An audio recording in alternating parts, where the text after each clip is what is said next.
The blistering heat of the summer sun bore down on the dusty streets of Columbia, Missouri, as Rose Harper stumbled under the weight of the wooden bucket she carried, her knuckles white from the strain of keeping the precious water from spilling. It was 1875, and in this frontier town on the edge of civilization, every drop of water was as valuable as gold during the scorching summer months. Rose was 23, with auburn hair that caught the sunlight even when matted with dust and sweat as it was now. Her face, once considered pretty by the standards of her hometown back east, now bore the weathered look of someone who had endured more than their fair share of hardship. 3 years as the wife of Walter Thorne had taught her that beauty was a liability rather than an asset in this harsh new life. "Hurry up, woman," Walter's voice boomed from the doorway of their small house on the outskirts of town. His imposing figure cast a long shadow across the dirt yard, his face contorted in impatience. At 35, Walter had the build of a man who had spent his life working with his hands, but none of the honor that should have accompanied such honest labor. Rose quickened her pace, her worn boots kicking up dust as she struggled with the heavy bucket. The well was a quarter-mile from their house, and she had made the journey twice already that morning. Her arms ached, and her back felt as though it might snap in two, but she dared not slow her pace. "I said hurry," Walter bellowed again, stepping out into the yard. His eyes, bloodshot from the whiskey he had consumed the night before, narrowed as he watched her approach. The toe of Rose's boot caught on a jutting rock, and before she could regain her balance, she stumbled forward.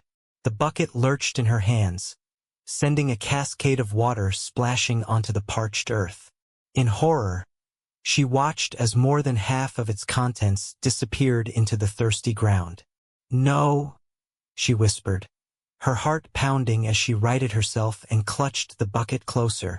The remaining water sloshed mockingly inside, barely enough to fill a drinking cup. Walter was upon her in an instant, his face purple with rage. "You clumsy fool!" he roared, snatching the bucket from her hands and flinging it aside. It clattered across the yard, the last of the water joining the rest in the dust. "Do you know how long I've been waiting? Do you think water just appears out of thin air?" "I'm sorry, Walter," Rose said, taking a step back.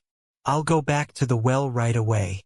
I'll be quick." His hand shot out, gripping her arm so tightly she could feel her pulse throbbing against his fingers. "Sorry doesn't fill the bucket, does it?" The first blow caught her across the cheekbone, snapping her head to the side. The second sent her sprawling in the dirt. Rose curled into herself, protecting her head with her arms as Walter's boots connected with her ribs. "Worthless," he spat, punctuating each kick with an insult. "Pathetic. Can't even carry water without making a mess of things." Through the ringing in her ears, Rose heard the sound of approaching hoofbeats. In Columbia, neighbors generally turned a blind eye to domestic disputes, considering them private matters between husband and wife. She expected whoever it was to ride on by, pretending they hadn't seen a thing. Instead, the hoofbeats slowed and then stopped altogether.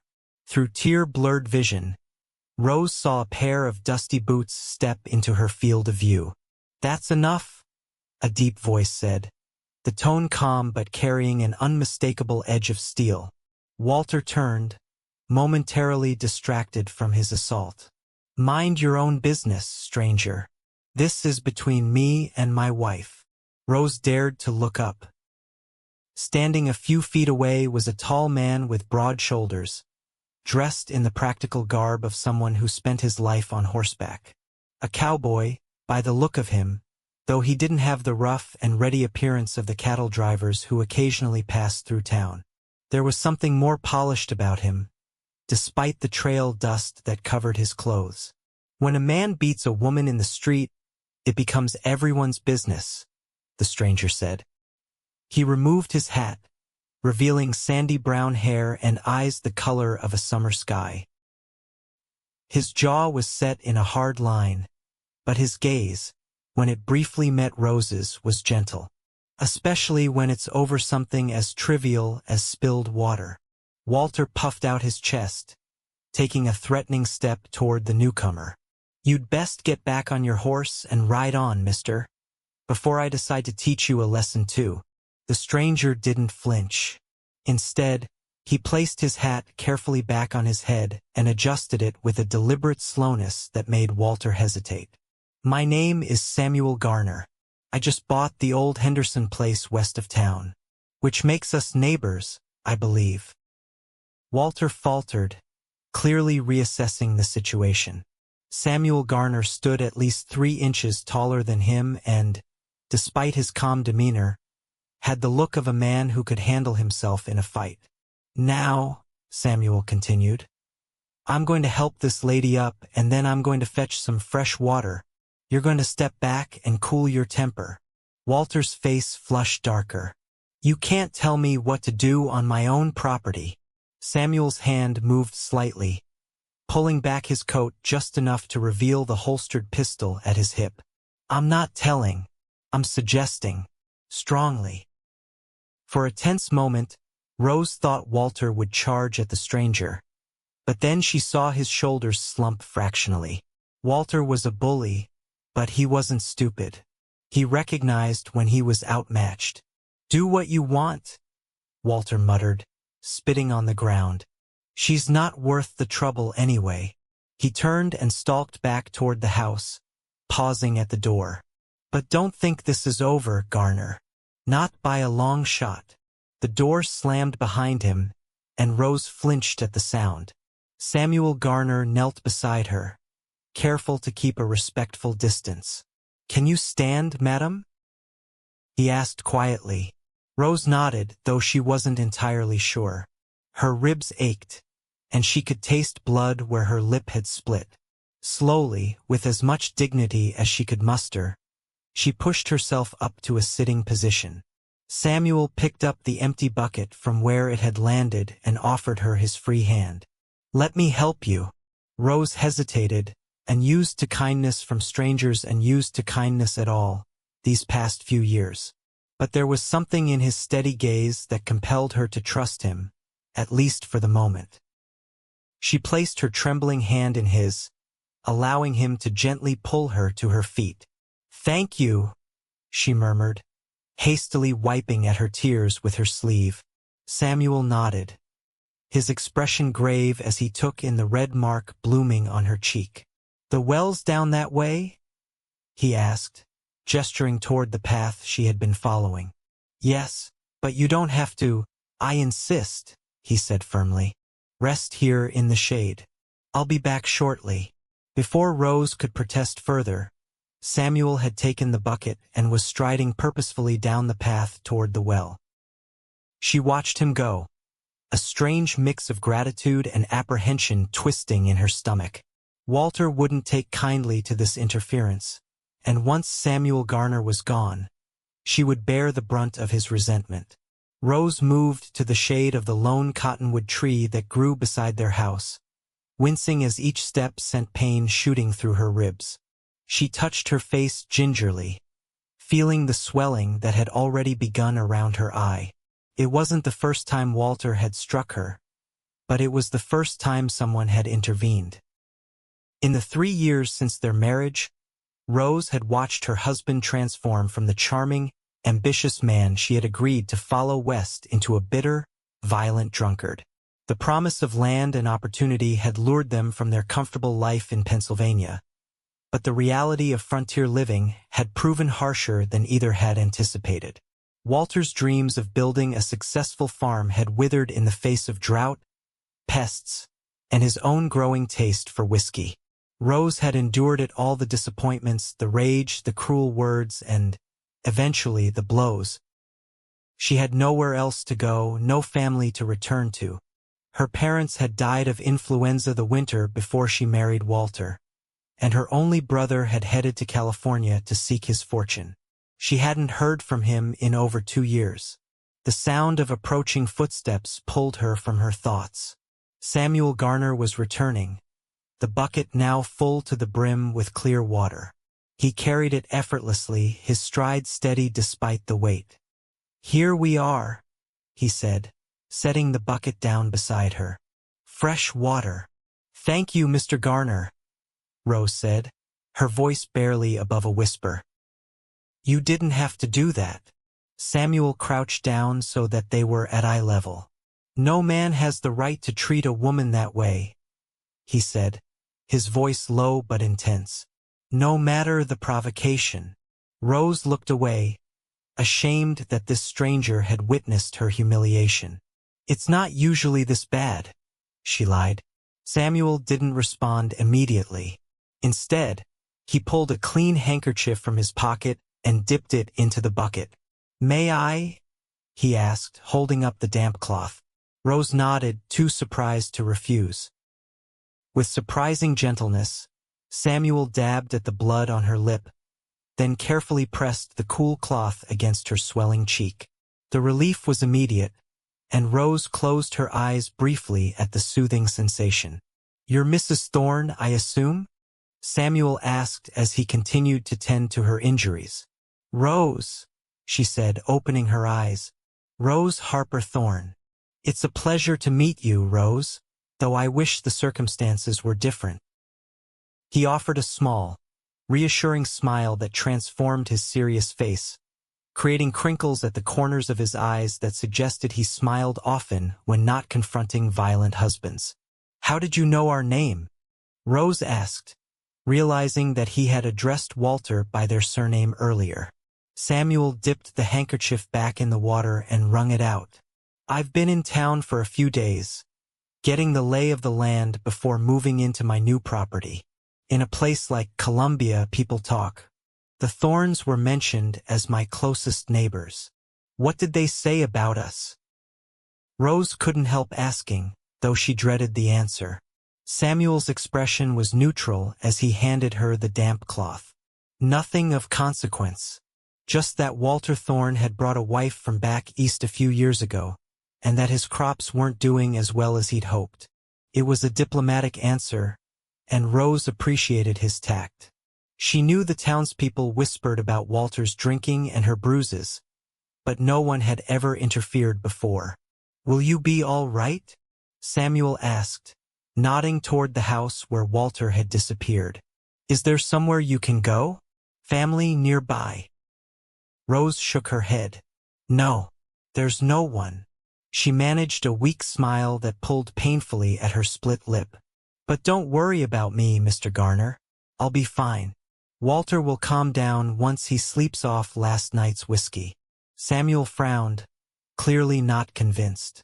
"If you need help, any kind of help, my property is just over that rise," he said, pointing west. "The old Henderson place, like I said. It's not much to look at yet, but there's a solid roof and plenty of room."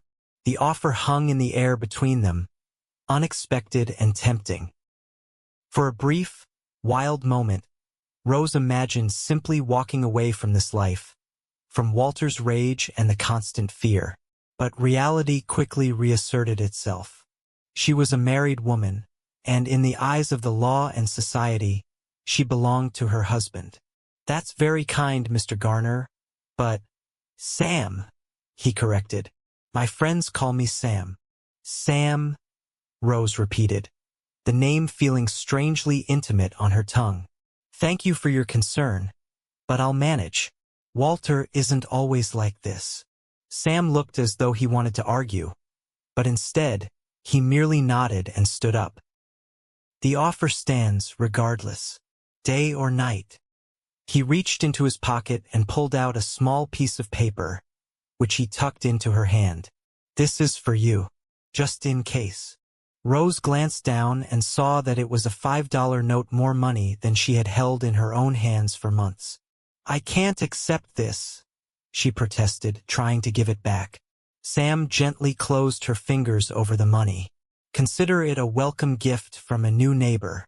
Use it as you see fit." Before Rose could argue further, the door to the house banged open, and Walter appeared on the porch. His face was still flushed, but he had clearly thought better of confronting Sam directly. "You still here?" he called out, not quite meeting Sam's eyes. "I thought you were just getting water, not making social calls." Sam straightened to his full height. "Just making sure your wife is all right after her fall," he said. The words pointed enough that Walter couldn't miss their meaning, but ambiguous enough to offer a way for both men to save face. Walter grunted, his gaze sliding to Rose. "She's clumsy as a newborn calf, always has been. Come on in now, Rose. I need that water." Rose quickly tucked the money into her pocket and got to her feet, picking up the bucket. "Thank you again, Mr. Garner," she said formally, aware of Walter's watchful eyes. Sam nodded, replacing his hat. "My pleasure, Mrs. Thorne. Remember what I said about being neighborly." He tipped his hat slightly, his eyes holding hers for a meaningful moment before he turned and walked back to where his horse was tethered. Rose watched him mount up with the easy grace of someone who had spent his life in the saddle. As he rode away, she felt Walter's hand close around her upper arm, fingers digging into the same spot he had grabbed earlier. "What did he give you?" Walter hissed, his breath hot on her ear. "Nothing," Rose said quickly. "He was just being kind." Walter's grip tightened. "Kind, was he? And what did you do to earn that kindness?" "Nothing, Walter, I swear. He just helped me with the water and made sure I wasn't badly hurt." Walter stared at her for a long moment. His eyes narrowed in suspicion. Then he released her arm with a small shove. "Get inside. And don't think I'll forget how you embarrassed me in front of that stranger." Rose hurried into the house, careful not to spill a single drop from the bucket. She set it down by the washstand and busied herself with the day's chores, trying not to think about the way Sam Garner's eyes had crinkled when he smiled or how gently he had washed away her tears. Such thoughts were dangerous, especially with Walter in his current mood. But later that night, as she lay awake beside her snoring husband, Rose slipped her hand into her pocket and touched the folded note that Sam had given her. It represented something she hadn't felt in a very long time. Hope. Morning came too quickly, the first rays of sunlight filtering through the worn curtains of the bedroom window. Rose had barely slept, her body aching from the previous day's beating and her mind churning with thoughts of the mysterious Sam Garner. She slipped out of bed quietly, leaving Walter still snoring, and made her way to the kitchen to start the day's fire. As she worked, Rose couldn't help but glance westward, toward where Sam had said his property lay. The old Henderson place had been abandoned for nearly 2 years after Old Man Henderson had died with no heirs to claim it. It was a decent piece of land with a sturdy house and barn, though the fields had likely gone to seed in the absence of care. What kind of man was Sam Garner, Rose wondered, to buy such a place and move out here alone? He didn't have the rough edges of most frontier settlers, nor did he have the desperate look of someone running from the law. There was a quiet confidence about him, a steadiness that spoke of a man who knew his own mind and wasn't easily swayed by others. The sound of Walter stirring in the bedroom interrupted her reverie. Rose quickly poured a cup of the coffee she had brewing and set it on the table just as Walter shambled into the kitchen. His face creased from sleep and his eyes still bloodshot. "Morning," he grunted, dropping heavily into a chair and reaching for the coffee. "Good morning," Rose responded, keeping her voice neutral as she turned back to the stove where cornmeal mush was cooking. "Breakfast will be ready soon." Walter sipped his coffee in silence for a few minutes, and Rose dared to hope that his rage from the day before had subsided.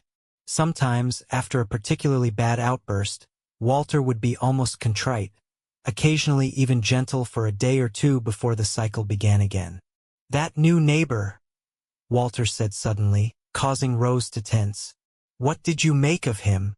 Rose kept her back to her husband, grateful that he couldn't see her face as she carefully considered her answer. "He seemed capable," she said finally. "Polite." Walter snorted. "Polite? Yes, I suppose he was, sticking his nose where it doesn't belong." He took another sip of coffee. I asked around about him in town yesterday, before I came home. This was news to Rose. Walter had left the house after their confrontation with Sam, but she had assumed he'd gone to the saloon, as he usually did when upset. "Oh," she said, trying to sound only mildly interested as she stirred the cornmeal. "What did you learn?" "He bought the Henderson place outright. Cash money." Walter's tone held a mixture of envy and suspicion. "Claims he's from Texas originally. Spent the last few years working cattle drives and such. Made enough to buy his own spread, or so he says." Rose served the cornmeal mush into bowls, placing one in front of Walter before sitting down with her own. "That seems reasonable enough." Walter's eyes narrowed. "Does it? A man shows up out of nowhere with enough money to buy a decent property, and you don't think that's suspicious? Where'd he get that kind of money, I wonder? Perhaps he saved it, like he said," Rose suggested, taking a small bite of her breakfast. "Not everyone spends their earnings as soon as they get them." The barb hit its mark. Walter's face darkened, and for a moment, Rose feared he would strike her again. Instead, he stabbed his spoon into his mush with unnecessary force. "You're awful quick to defend a man you just met," he said, his voice dangerously quiet. "Got sweet on him already, have you?" "Of course not," Rose said quickly, dropping her gaze to her bowl. "I merely meant that not everyone has had the same bad luck we have. Some people prosper out here." Walter grunted, seemingly placated by her deference. "Well, I don't trust him. There's something not right about a man who interferes between husband and wife. You stay away from him, you hear me? I don't want you speaking to him again." "Yes, Walter," Rose murmured, though inside, a small flame of rebellion flickered. The $5 Sam had given her was still hidden in her pocket, a secret that was hers alone, a tiny piece of independence in a life where she had none. After breakfast, Walter announced he was heading into town again. "Need to see about getting some parts for the plow," he said, though Rose suspected the saloon was his real destination. "You finished the washing and mending today, and don't go wandering off." Rose nodded obediently, waiting until she heard the sound of their old wagon rattling down the road before allowing her shoulders to slump in relief. Walter's absences, once a source of anxiety, had become her only moments of peace. She could work without fear of criticism, move without worrying that her actions might somehow provoke his temper. She gathered the laundry and headed outside to the wash basin. The day was already growing hot, the sun climbing in a cloudless sky. As Rose worked, scrubbing Walter's shirts against the washboard, she found herself glancing more and more frequently toward the west, where the Henderson place, now Sam Garner's property, lay just out of sight beyond a gentle rise. The memory of Sam's kindness the day before lingered like a balm on her bruised spirit. It had been so long since anyone had shown her genuine concern, had looked at her as though she mattered. Even before Walter had turned violent, he had never been particularly attentive or gentle. Their marriage had been one of convenience more than passion. Rose needing security after her parents' death, Walter wanting a wife to keep his house and bear his children. That had been another disappointment. After 3 years of marriage, Rose's womb remained empty. Walter blamed her, of course, adding it to the growing list of her failures. Rose sometimes wondered if it was a blessing in disguise. What kind of life would a child have in this house, with a father like Walter? Rose was so lost in thought that she didn't immediately notice the approaching rider. It wasn't until the horse whinnied softly that she looked up, startled to find Sam Garner reining in his mount a respectful distance from where she worked. "Good morning, Mrs. Thorne," he called, his voice carrying easily across the yard. He remained on his horse, clearly aware of the impropriety of approaching too closely when her husband wasn't present. Rose glanced nervously toward the road, half expecting to see Walter returning unexpectedly, before responding. "Good morning, Mr. Garner. I was just riding the boundaries of my property and thought I'd check to see how you were faring today," Sam said, his eyes taking in the fresh bruise that had bloomed on her cheekbone overnight. "I'm quite well, thank you," Rose replied, though the lie felt hollow even to her own ears. Sam's expression suggested he didn't believe her, but he didn't press the issue. "I'm glad to hear it. I also wanted to let you know that I'll be heading into town later today if you need anything fetched." The offer was ostensibly casual, but Rose understood the underlying message. He was offering help, a way for her to communicate needs she might not otherwise be able to fulfill. "That's very kind," Rose said, her hands stilling on the wet fabric in the wash basin. "But I don't think nothing of it," Sam interrupted smoothly. "Neighbors should look out for one another out here. It's a hard land." Rose hesitated, then nodded. "Yes, it is." A moment of silence stretched between them, filled with unspoken words and questions. Then Sam tipped his hat. "Well, I won't keep you from your work. Good day, Mrs. Thorne." "Good day, Mr. Garner," Rose replied, watching as he turned his horse and rode away.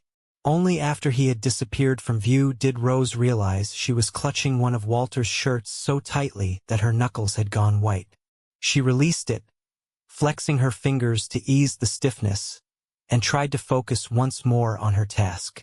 But the encounter had unsettled her, not because of any fear of Sam himself, but because of the feelings his presence stirred within her. Hope was a dangerous thing for a woman in her position. Hope made you take risks, made you believe in possibilities that might never come to pass. Hope could get you hurt worse than any blow from Walter's fist. Yet as Rose hung the laundry to dry in the hot summer sun, she couldn't help but glance periodically toward the rise that separated their property from Sam's.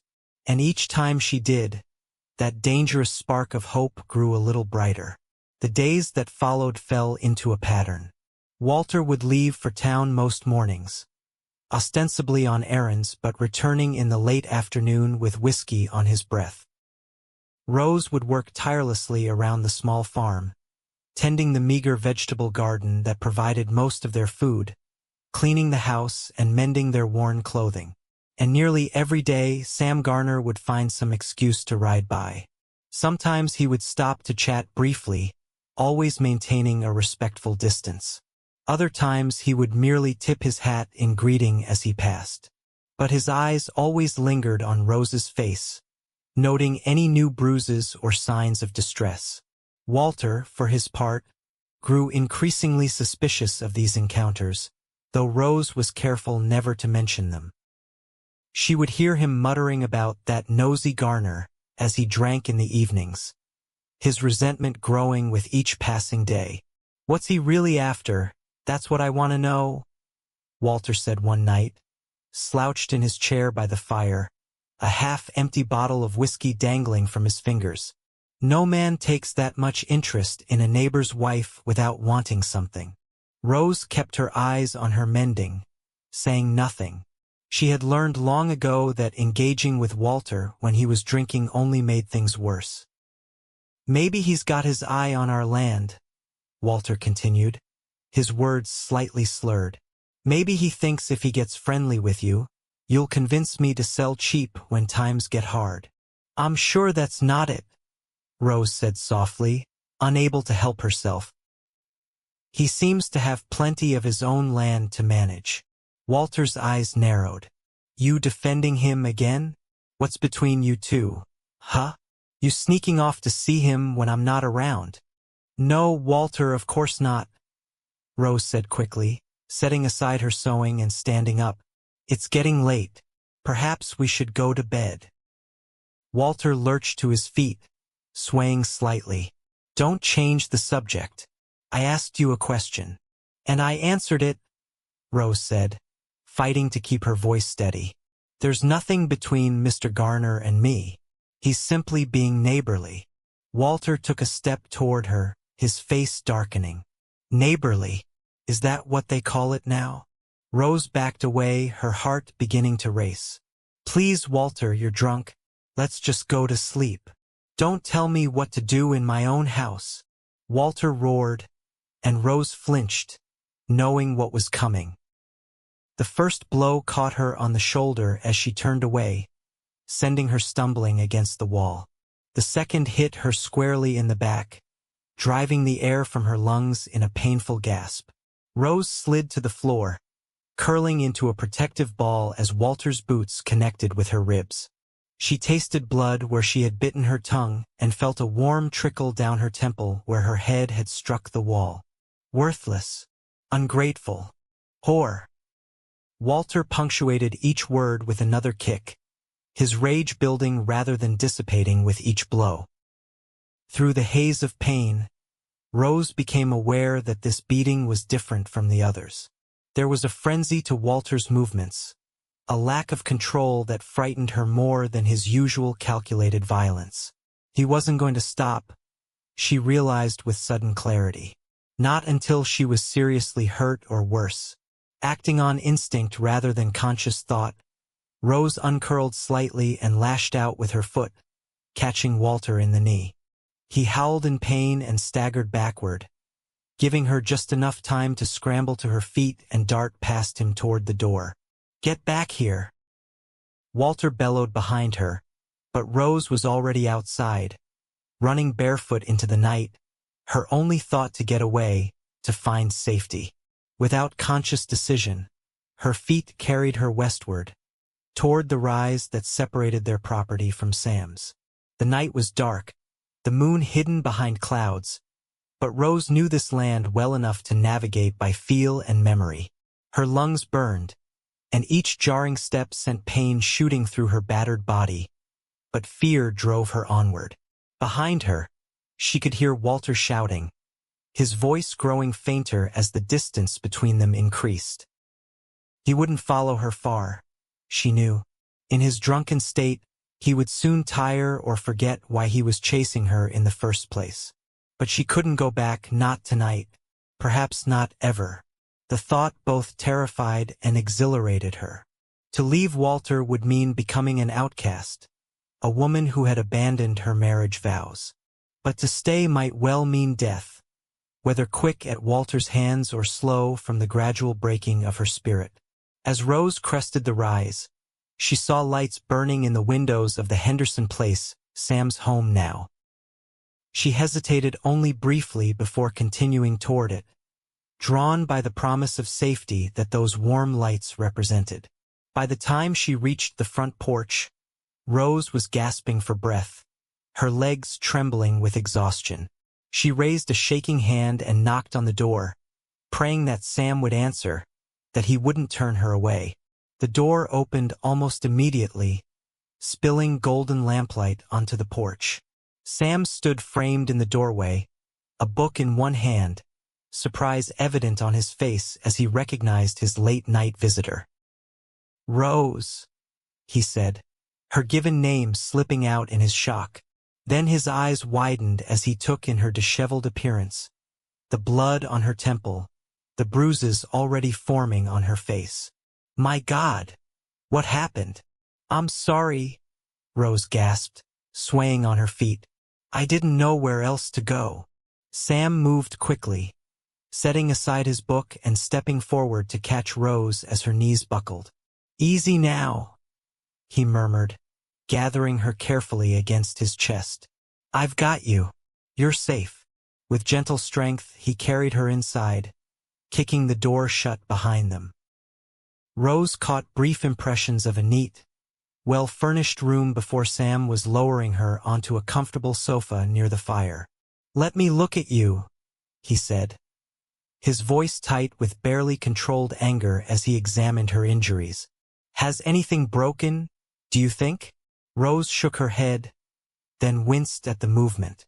"I don't think so. Just bruises." Sam's jaw clenched, his hands gentle as they probed her ribs. "This isn't the first time," he said. It wasn't a question. "No," Rose admitted, too exhausted to lie. "But it was worse tonight. Different, I thought." She trailed off, unable to voice the fear that had driven her from her home. "You thought he might kill you," Sam finished for her, his blue eyes dark with anger. "And you might have been right." He rose to his feet. "Stay here. I'm gonna fetch some water and bandages." As Sam disappeared into another room, Rose looked around, taking in her surroundings properly for the first time. The house was surprisingly comfortable for a bachelor's residence. The furniture was solid and well made, the floors clean, the walls adorned with a few simple but attractive paintings. It spoke of a man who valued order and comfort without excessive luxury. Sam returned quickly with a basin of water, clean cloths, and what looked like a medical kit. "I learned a bit about tending wounds during my time on cattle drives," he explained, setting the items down on a small table beside the sofa. "Not quite a doctor's knowledge, but it should do for basic care." With gentle efficiency, he cleaned the cut on her temple, applied a stinging but cleansing solution, and bandaged it neatly. Then he examined her ribs again, his touch clinical and respectful despite the intimacy of the situation. "I don't believe anything's broken," he said finally, "but you're going to be sore for quite some time. These bruises are deep." "Thank you," Rose said, pulling her torn dress more closely around her. Now that the immediate danger had passed, she was acutely aware of the impropriety of her situation alone in a man's home at night, with her husband unaware of her whereabouts. "I shouldn't have come here. I've put you in a difficult position." Sam sat back on his heels, regarding her steadily. "You did exactly the right thing, Rose. I meant what I said before. My home is open to you whenever you need it." He paused, then added more hesitantly, "You don't have to go back to him, you know?" The simple statement hung in the air between them, laden with implications that made Rose's heart race. "I'm his wife," she said softly. "In the eyes of the law and the church, I belong to him." "No human being belongs to another," Sam said firmly. "Not in any way that matters." He ran a hand through his hair, a gesture Rose was beginning to recognize as a sign of his frustration. "There are options, Rose. Divorce is difficult but not impossible, especially in cases of cruelty." Rose shook her head. "A divorced woman has no place in society, no means of support.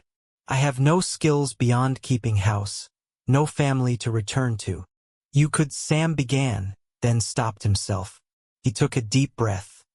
"That's a discussion for another time, perhaps. For tonight, what matters is your safety. You'll stay here in the guest room. Tomorrow, when we're both rested, we can talk about what comes next." The kindness in his voice nearly undid Rose completely. She had spent so long steeling herself against cruelty that simple compassion left her defenseless. Tears welled in her eyes and spilled down her cheeks before she could stop them. Without a word, Sam reached out and gently wiped away her tears with his thumb, his touch as light as a butterfly's wing. "No more of that," he said softly. "You're safe here, Rose. I promise you that." In that moment, as their eyes met over his outstretched hand, something passed between them, a connection deeper than mere sympathy or gratitude. It frightened Rose even as it thrilled her. This sudden awareness of Sam not just as a kind neighbor but as a man, one whose presence made her feel both vulnerable and protected in ways she had never experienced before. Sam seemed to feel it too, for he drew back slightly, clearing his throat. "You must be hungry," he said, rising to his feet. "Let me fix you something to eat while I prepare the guest room." Rose wanted to protest, to insist that she had already imposed enough, but the truth was that she was famished. She had barely touched her supper earlier, her appetite destroyed by Walter's dark mood. "Thank you," she said instead. "That's very kind." Sam disappeared into what she assumed was the kitchen, and Rose heard the sounds of him moving about, opening cupboards and stoking a fire. The simple domesticity of the sounds was oddly comforting, so different from the tense silence or drunken muttering that usually filled her own home. A few minutes later, Sam returned with a tray bearing a bowl of stew, thick slices of bread, and a cup of coffee. "It's just leftovers, I'm afraid," he said, setting the tray on her lap. "But it's hot." The stew was delicious, rich with vegetables and tender meat. Rose couldn't remember the last time she had eaten something she hadn't cooked herself, and the novelty of it added to her enjoyment. Sam sat in a chair across from her, watching her eat with an expression that mixed satisfaction with lingering concern. "You're a good cook?" Rose said, breaking the comfortable silence that had fallen between them. Sam smiled, the crinkles appearing at the corners of his eyes. "Necessity teaches all sorts of skills.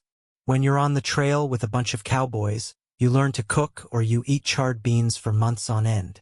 "How long were you on the cattle drives?" Rose asked, curious about this man who had appeared so suddenly in her life. "About 5 years," Sam replied. "Started when I was 19, just after the war. My family's ranch in Texas had been hit hard. My father was killed at Shiloh, and my mother couldn't manage alone. We lost most of the land to taxes." His expression grew distant, remembering. "I needed work, and the drives to Kansas were just starting up in earnest. Good money if you could stand the hardship." "And you saved what you earned," Rose said, recalling Walter's bitter comments. Sam nodded. "Every penny I could. I had this dream, you see, of having my own place someday. Not just land, but a real home." He glanced around the comfortable room. "When I heard about the Henderson place being available, it seemed like fate. Good water, decent soil, not too remote but far enough from town to have some peace." "It's a lovely home," Rose said sincerely. "You've done much with it in a short time." "Thank you." Sam's eyes met hers again. "It still needs a woman's touch, though. A house isn't really a home until there's family in it." The statement hung in the air, innocent on the surface but carrying undercurrents that made Rose's cheeks warm. She looked down at her empty bowl, suddenly self-conscious. "I've prepared the guest room," Sam said, mercifully changing the subject. "It's down the hall, first door on the right. There's a wash basin with fresh water, and I've left one of my shirts for you to sleep in. It'll be too big, but cleaner then." He gestured vaguely at her torn and dirty dress. "Thank you," Rose said, setting aside the tray, "for everything. I don't know what I would have done if—" "You don't need to thank me," Sam interrupted gently. "Anyone would have done the same." But they both knew that wasn't true. In the harsh reality of frontier life, people minded their own business, especially when it came to matters between husband and wife. What Sam had done interfering with Walter, offering Rose shelter, went far beyond common decency into something more personal, more risky. Sam showed her to the guest room, a small but comfortable space with a neatly made bed and simple furnishings. True to his word, a clean shirt was laid out on the bed, and a wash basin with soap and a towel sat on the dresser. "If you need anything in the night, my room is just across the hall," Sam said, standing in the doorway. "Don't hesitate to wake me. I will be fine," Rose assured him, though in truth, she was already dreading the morning and the decisions it would bring. "Good night, Sam, and thank you again." "Good night, Rose," he replied softly, his eyes lingering on her face for a moment before he pulled the door closed, leaving her alone. Rose washed as best she could with the basin of water, wincing as the cloth passed over her bruises. Then she shed her ruined dress and slipped into Sam's shirt. It enveloped her like a tent, the sleeves hanging well past her fingertips, but the fabric was soft against her skin and carried a faint scent that she was beginning to associate with Sam: clean cotton, leather, and something indefinably masculine. As she climbed into the unfamiliar bed, exhaustion washed over Rose in a wave. Her body ached from Walter's beating, and her mind was a whirl of conflicting emotions: fear of the future, relief at her escape, and a new, fragile feeling that she wasn't yet ready to name. Despite her churning thoughts, Sleep claimed her almost immediately. And for the first time in years, Rose slept deeply and without fear, secure in the knowledge that she was safe, at least for tonight. Morning came with golden sunlight streaming through curtains that were far nicer than the faded rags that hung in Rose's own bedroom.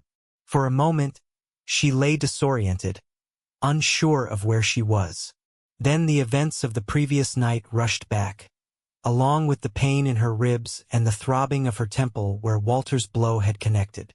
Rose sat up slowly, taking stock of her injuries. As Sam had predicted, she was stiff and sore, but nothing seemed to be broken. The cut on her temple had scabbed over, and though her face felt tender to the touch, she could open both eyes fully. The smell of coffee and bacon drifted under the door, reminding Rose that she was in Sam Garner's house, having fled from her husband in the night. The impropriety of her situation struck her anew in the clear light of morning. What must Sam think of her? A married woman seeking refuge in a bachelor's home. What would the townsfolk say if they knew? Rose pushed the thoughts aside and focused on making herself presentable. She used the now cool water in the basin to wash her face and hands, then did her best to smooth her tangled hair with her fingers. Her dress from the night before was a lost cause, torn and stained with blood and dirt. Sam's shirt would have to do for now, though it hung nearly to her knees and made her look like a child playing dress-up. Taking a deep breath to steady herself, Rose opened the bedroom door and followed the enticing smells to the kitchen. Sam was at the stove, his back to her as he turned bacon in a skillet. He had evidently been up for some time.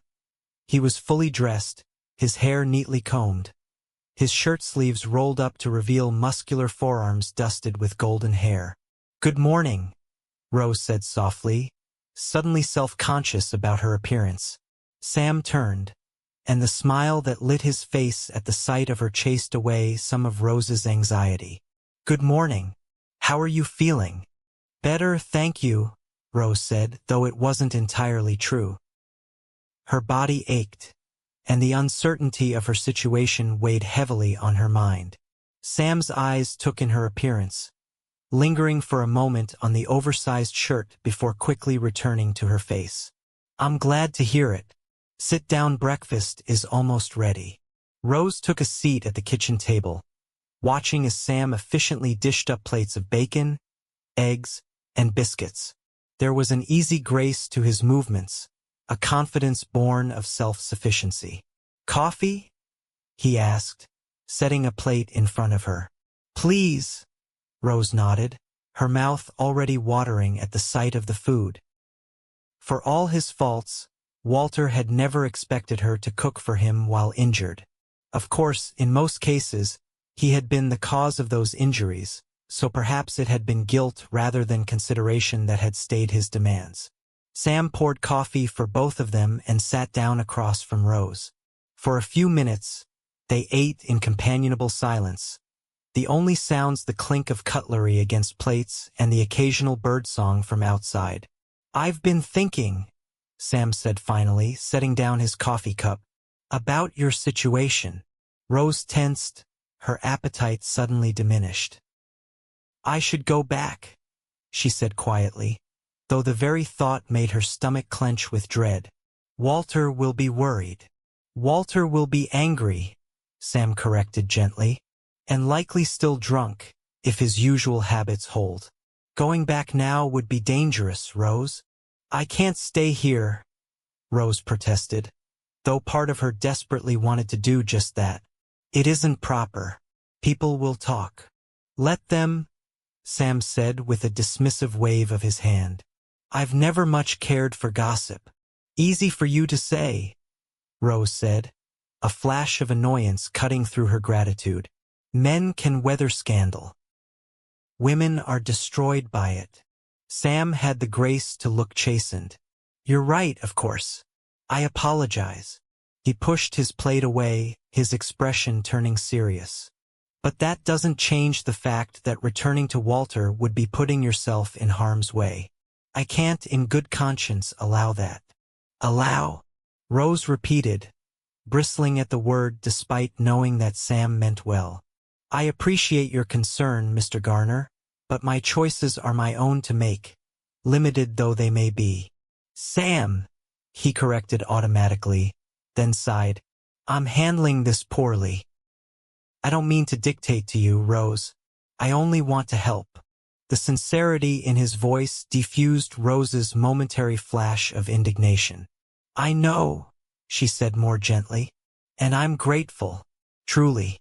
But you must see how impossible my position is. If I leave Walter, I have nothing, no money, no home, no protection under the law. If I stay with you, even temporarily, my reputation will be in tatters." "There are other options," Sam said, leaning forward earnestly. "You could go to St. Louis, perhaps. It's a big city. You could find work there, start fresh where no one knows you."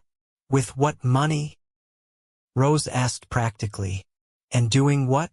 "I have no skills beyond keeping house." "You have the $5 I gave you," Sam reminded her. "And I would happily provide more to see you safely established somewhere." Rose's eyes widened. "I couldn't accept such charity." "It wouldn't be charity," Sam insisted. "It would be." He trailed off, seeming to search for the right words. "An investment. In your future. In the person you could become if given the chance to live without fear." The offer was tempting. So tempting that Rose had to look away from the earnestness in Sam's eyes. To be free of Walter, to start anew in a place where no one knew her history or judged her for breaking her marriage vows. But there was something else keeping her from accepting, something she was only beginning to acknowledge even to herself. In the short time she had known Sam Garner, he had come to represent more than just safety or kindness. There was a connection between them, a spark of something that might, under different circumstances, have grown into more.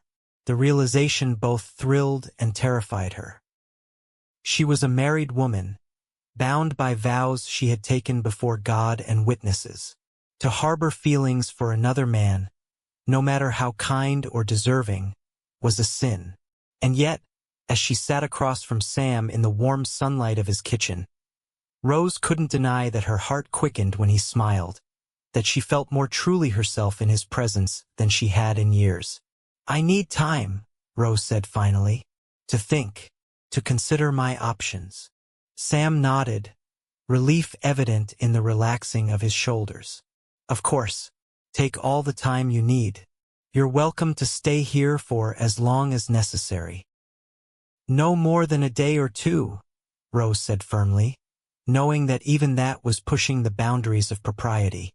"After that I must decide." "Fair enough," Sam agreed, though his expression suggested he would have preferred a more definitive rejection of returning to Walter. "In the meantime, we should get you some proper clothing. I can ride into town." "No," Rose interrupted quickly. "Walter will be looking for me there. He'll have questions."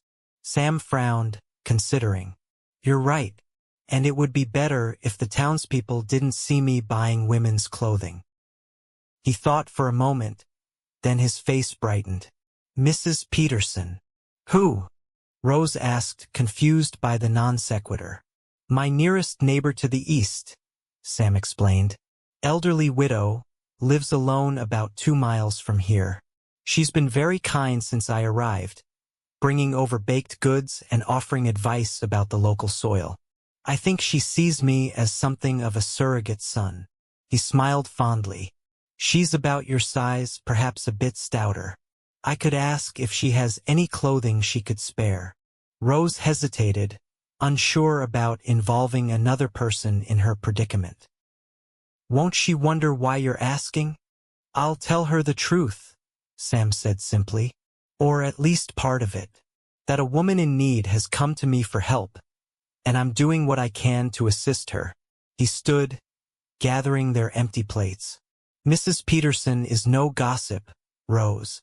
She keeps to herself mostly, and she has a kind heart. I think you'd like her." The idea of having another woman to talk to, someone who might understand her situation better than Sam could, was appealing. "All right," Rose agreed. "If you think she can be trusted." "I do." Sam stacked the dishes in a basin of water.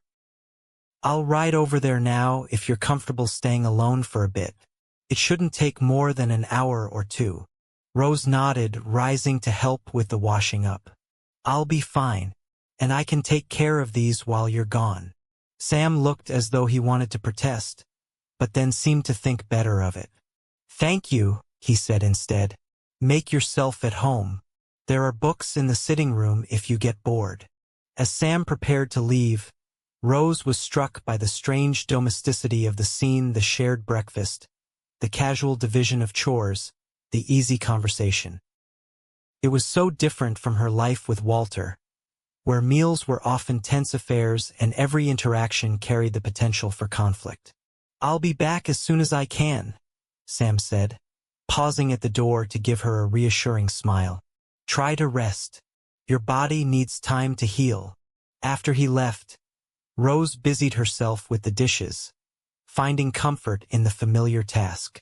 The kitchen was well organized and surprisingly well equipped for a bachelor's home.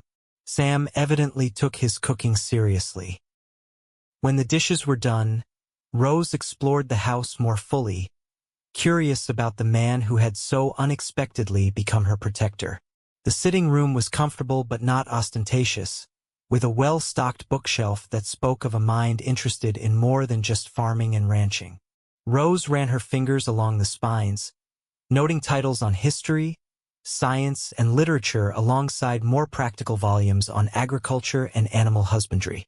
A small desk in one corner held papers neatly stacked, a ledger book, and several framed photographs. Rose picked up one showing a family group, a stern-faced man in a Confederate uniform, a gentle-looking woman, and a young boy who could only be Sam, perhaps 10 or 11 years old. Another photograph showed an older Sam, maybe 16, standing proudly beside a magnificent horse. Rose set the photographs back carefully, feeling as though she was intruding on private memories. She moved on to the next room, which appeared to be a small study or office. More books lined the walls here, along with maps of the surrounding counties and territories. She was about to leave when a document on the desk caught her eye, a deed of sale for the Henderson property. What drew her attention wasn't the deed itself, but the signature at the bottom. Samuel J. Garner, formerly of Austin, Texas. Austin. The name stirred a vague memory.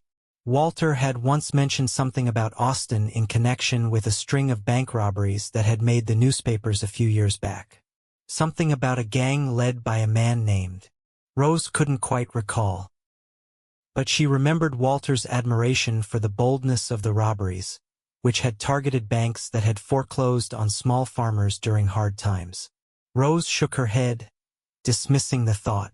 Sam Garner was clearly a hard-working, honest man who had saved his earnings for years to buy this property. The idea that he might have some connection to outlaws was absurd. Still, as she continued her exploration of the house, Rose couldn't help but wonder about the specifics of Sam's past. He had been forthcoming about his time working cattle drives, but there were gaps in his story. 5 years on the trail didn't quite account for the decade since the war had ended, nor did it entirely explain how a cowhand had accumulated enough money to buy a sizable property outright. Rose's musings were interrupted by the sound of hoofbeats approaching. Glancing out the window, she saw Sam returning, accompanied by an elderly woman riding a placid-looking mare. This must be Mrs. Peterson. Rose suddenly felt self-conscious in Sam's oversized shirt. She smoothed her hair as best she could and pinched some color into her pale cheeks before going to the door to greet them. Mrs. Peterson proved to be a small, round woman with bright eyes and a no-nonsense manner that immediately put Rose at ease. There was no judgment in her gaze as she took in Rose's bruised face and improper attire, only a motherly concern that brought unexpected tears to Rose's eyes. "So you're the young lady Sam's been fretting over," Mrs. Peterson said, dismounting with Sam's assistance. "Looks like you've had a rough time of it, dear." "This is Mrs. Peterson," Sam introduced unnecessarily. "Mrs. Peterson. This is Rose," though he caught himself, glancing at Rose uncertainly.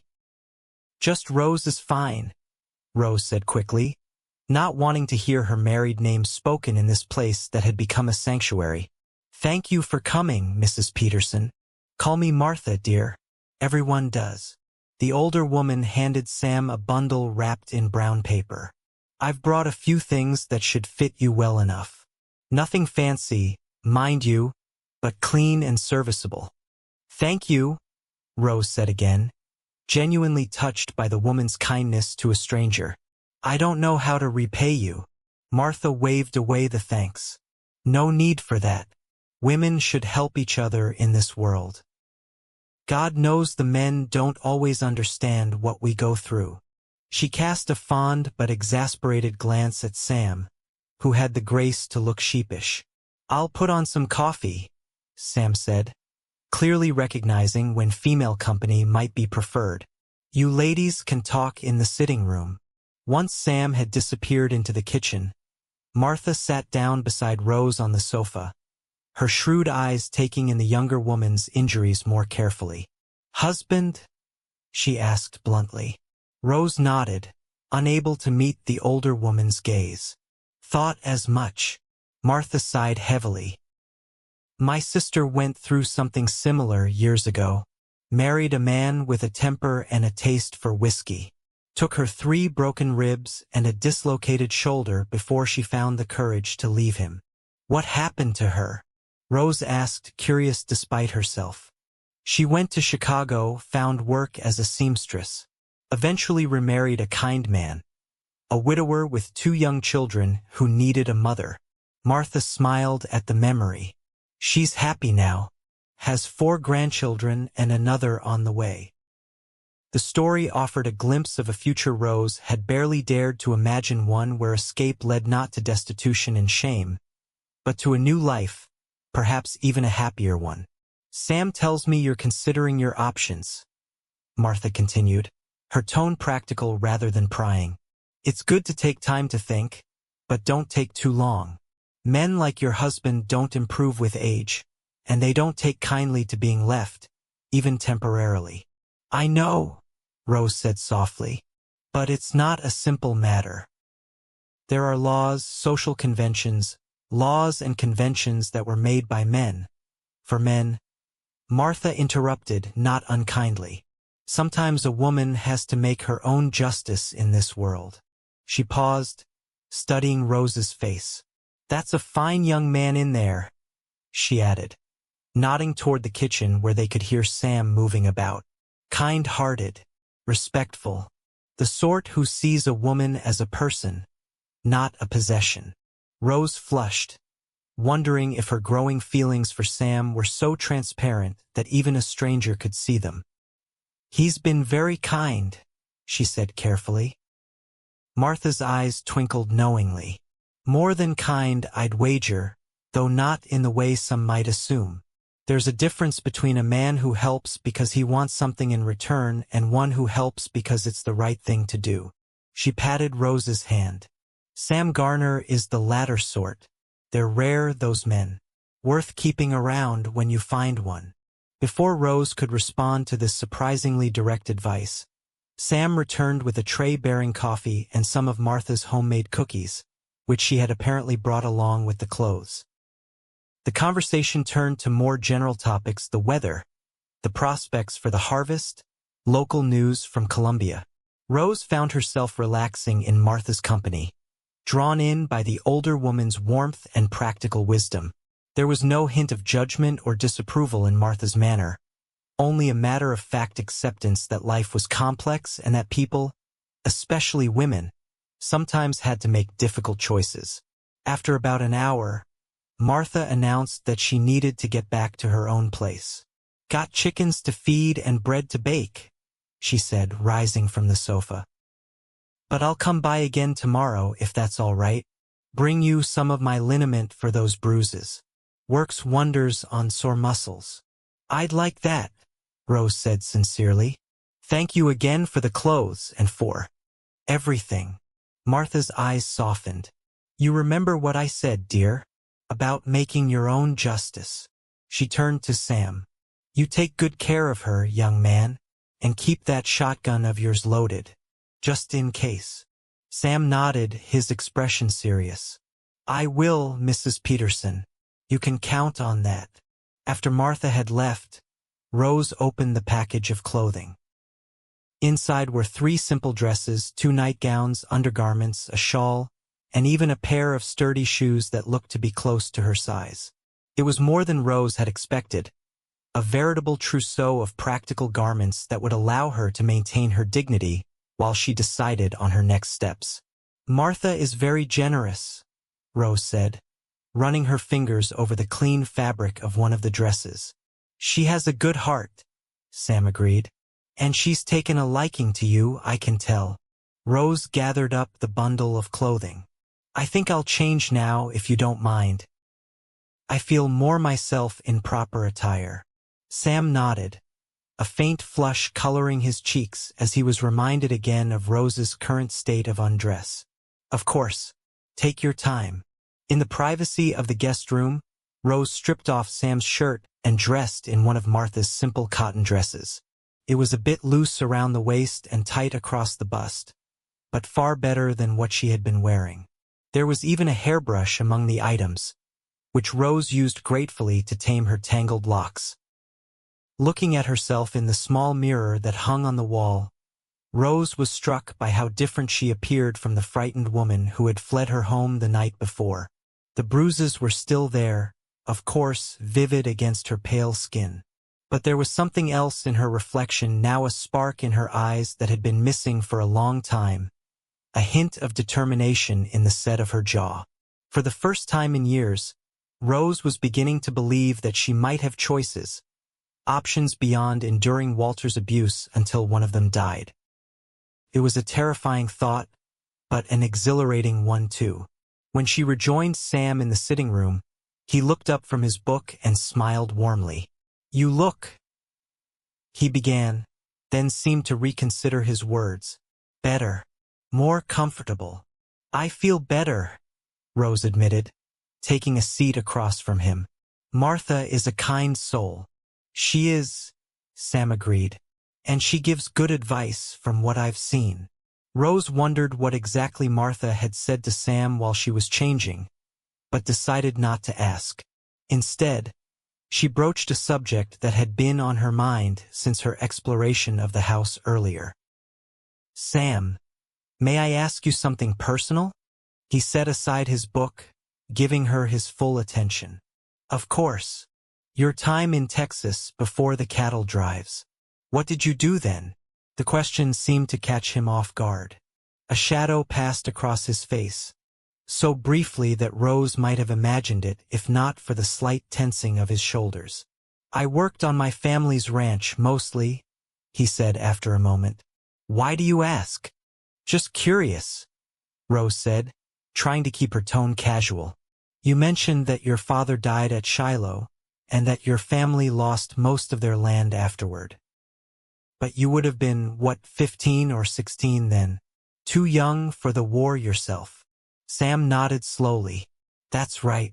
I stayed behind to help my mother run what was left of the ranch. It was hard going. The war had taken most of the men, and Confederate money wasn't worth the paper it was printed on by the end.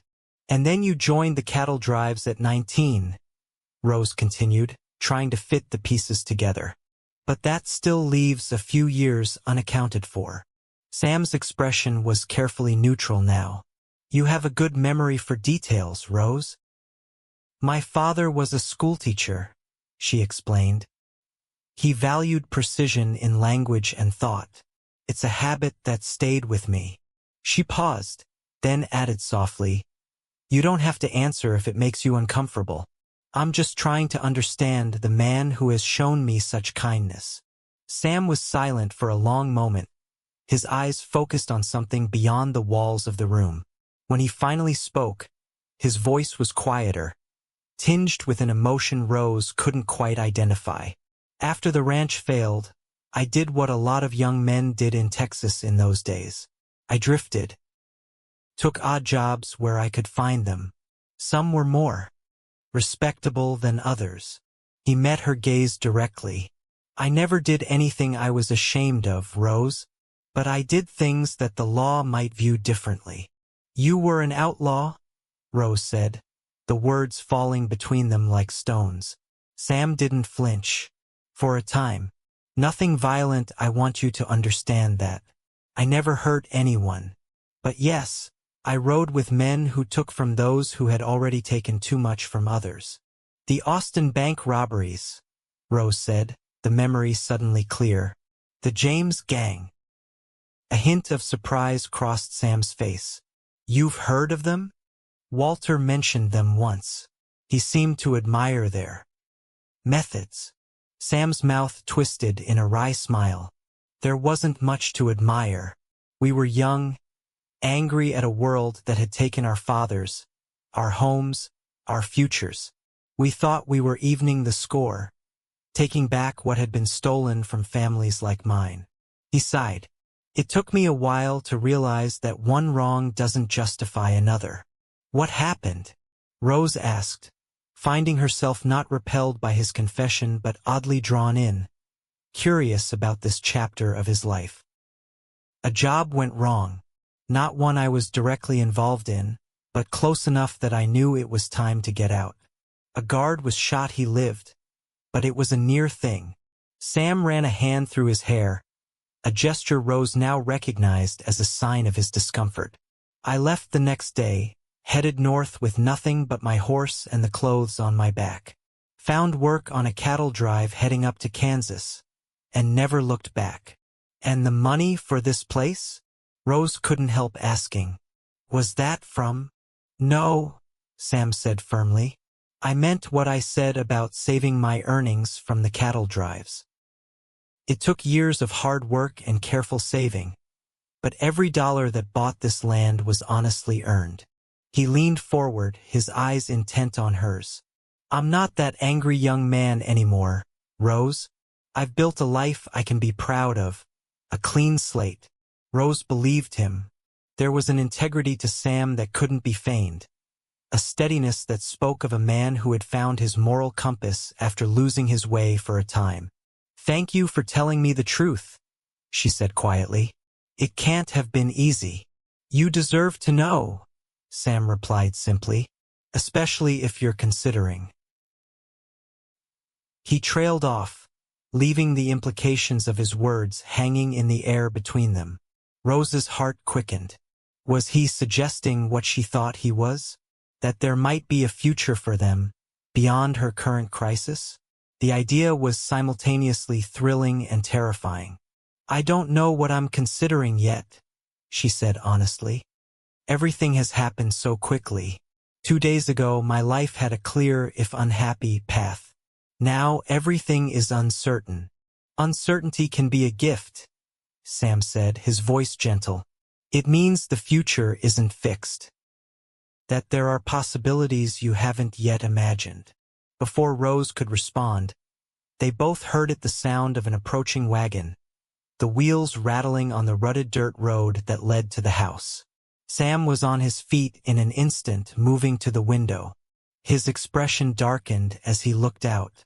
It's Walter, he said grimly, and he doesn't look happy. Rose's heart lurched, fear flooding through her veins like ice water. How did he find me? It wasn't hard to guess, I imagine, Sam said, moving quickly to the fireplace where a shotgun hung on hooks above the mantel. He took it down, checking that it was loaded. You stay in here. I'll deal with him. No, Rose said, surprising herself with the firmness in her voice. This is my battle, Sam. I need to face him. Sam looked as though he wanted to argue, but something in Rose's expression must have convinced him. All right, he said finally, but I'll be right beside you. And if he tries anything at all, I won't hesitate to use this. He patted the shotgun for emphasis. Rose nodded, drawing a deep breath to steady herself. Together, they walked to the front door, reaching it just as Walter's angry pounding began. Garner, Walter's voice bellowed, slurred with what was likely a mixture of hangover and fresh drink. "I know she's in there. Send out my wife. You thieving bastard." Sam opened the door, the shotgun held casually but visibly in his hands. "Mr. Thorne," he said, his voice controlled, "I suggest you lower your voice and mind your language." Walter stood on the porch, swaying slightly, his bloodshot eyes moving from Sam to Rose, who stood slightly behind him. "There you are, you faithless whore," he spat, taking a step forward. "Get out here right now. We're going home." Sam's grip tightened on the shotgun. "That's far enough, Thorne, and I won't warn you again about your language." Walter's face flushed with rage, but the shotgun gave him pause. "This is between me and my wife," he said, his voice dropping to a menacing growl. "You have no right to interfere." "He has every right," Rose said, stepping forward to stand beside Sam rather than behind him. Her heart was pounding, but her voice was steady. "You lost any claim to my loyalty when you raised your hand against me, Walter." Walter's eyes narrowed. "So that's how it is it? One beating and you run to another man's bed? Always knew you were no good underneath all that proper talk." "That's enough," Sam said sharply, raising the shotgun slightly. "You need to leave, Thorne. Now." Walter ignored him, his focus entirely on Rose. "You think he wants you for anything more than what's under your skirt? Think again. Once he's had his fill, you'll be back begging me to take you in. No decent man will have a woman who's left her husband." Rose flinched at the crude words, but she held her ground. "Perhaps that's true," she said, her voice gaining strength. "But I'd rather take my chances with uncertainty than continue in a marriage that has become a prison." Walter's face contorted with rage. "You ungrateful bitch. After everything I've done for you." "What have you done for her?" Sam interrupted, his voice deadly quiet. "Beaten her? Terrorized her? Driven her to flee in the night rather than spend another moment under your roof?" He took a step forward, forcing Walter to back up. "That's not a husband, Thorne. That's a tyrant." Walter's hand moved toward his belt, where Rose knew he kept a small knife. Before he could reach it, Sam's shotgun was leveled at his chest. "Don't," Sam warned, all pretense of casualness gone. "I won't tell you again." For a tense moment, Rose thought Walter might be foolish enough to try anyway. Then his hand dropped back to his side, though his face remained twisted with hatred. "This isn't over," he said, his eyes fixed on Rose. "You're my wife till death do us part. Remember that." The words sent a chill down Rose's spine, not just for their intensity but for the deadly promise they seemed to contain. Walter didn't make idle threats.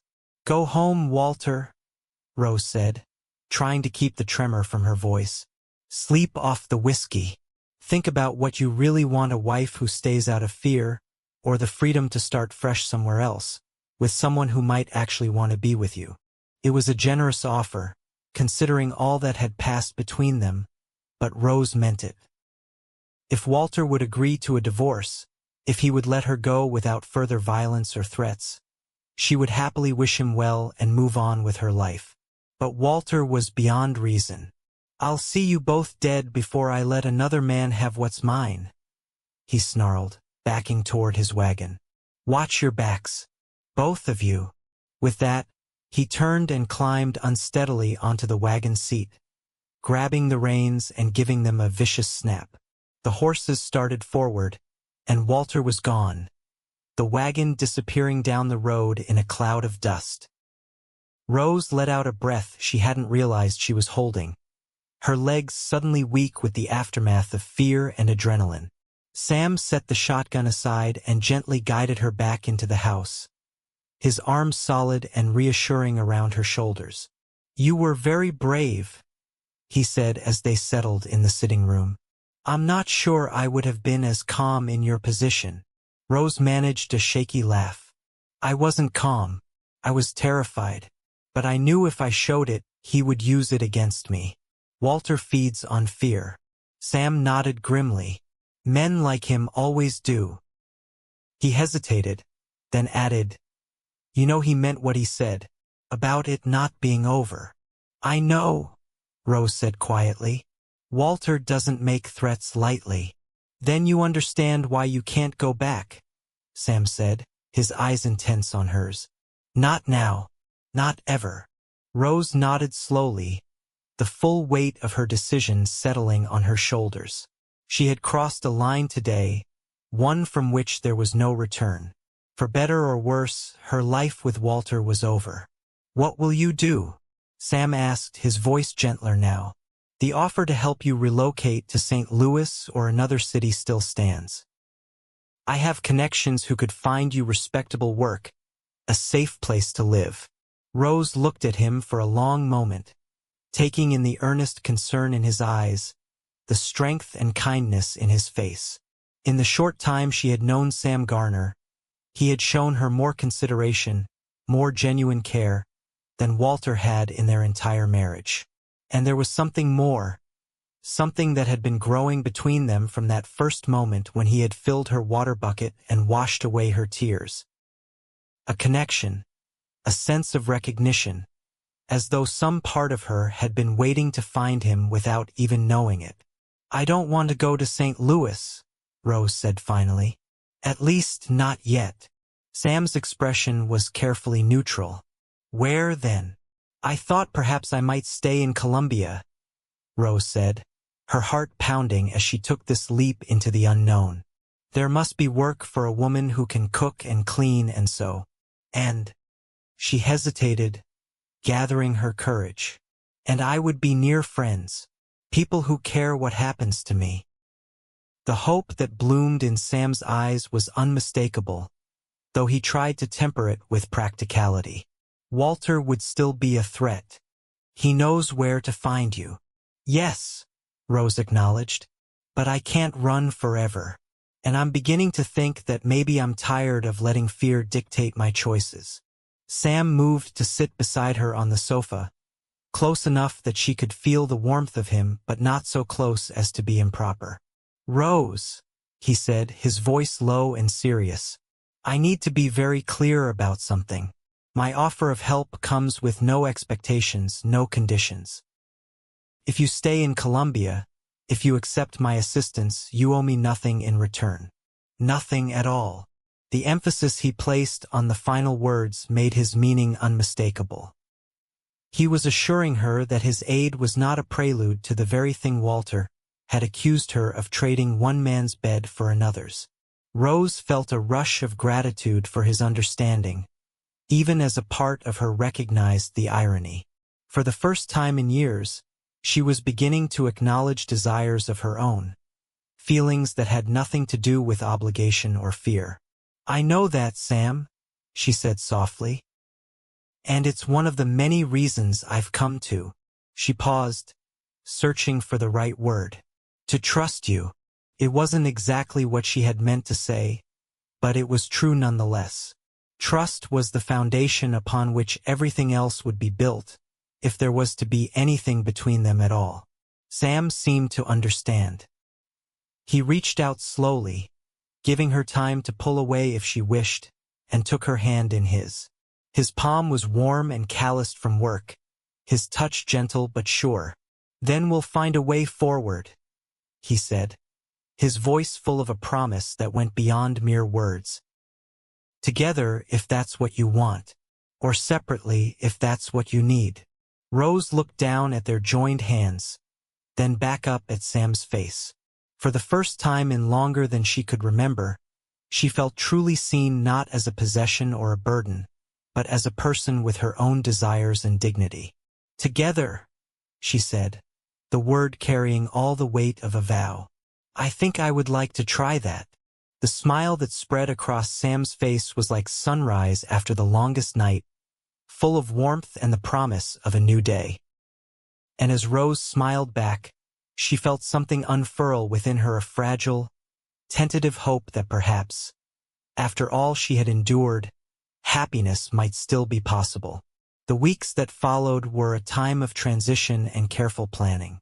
Rose stayed at Sam's home, but propriety was maintained by Martha Peterson's frequent presence. The older woman became a combination of chaperone, advisor, and surrogate mother to Rose. Her practical wisdom and unwavering support a balm to Rose's still healing spirit. Walter remained a shadow over their newfound happiness. He had been seen in town, drinking heavily and making dark mutterings about his faithless wife and the man who had stolen her. Sheriff Miller, a decent man if somewhat reluctant to interfere in domestic matters, had warned him to keep the peace, but such warnings rarely deterred men of Walter's temperament. Rose's bruises faded, and with them some of the raw fear that had driven her from her marriage. But she did not forget, nor did she waver in her determination to build a new life free from Walter's control. With Sam's help, she found work assisting the local dressmaker, Mrs. Fleming, whose eyesight was failing but whose skill with a needle remained undiminished. Rose's own modest talent with sewing, honed during long, lonely evenings in Walter's house, proved adequate for the task.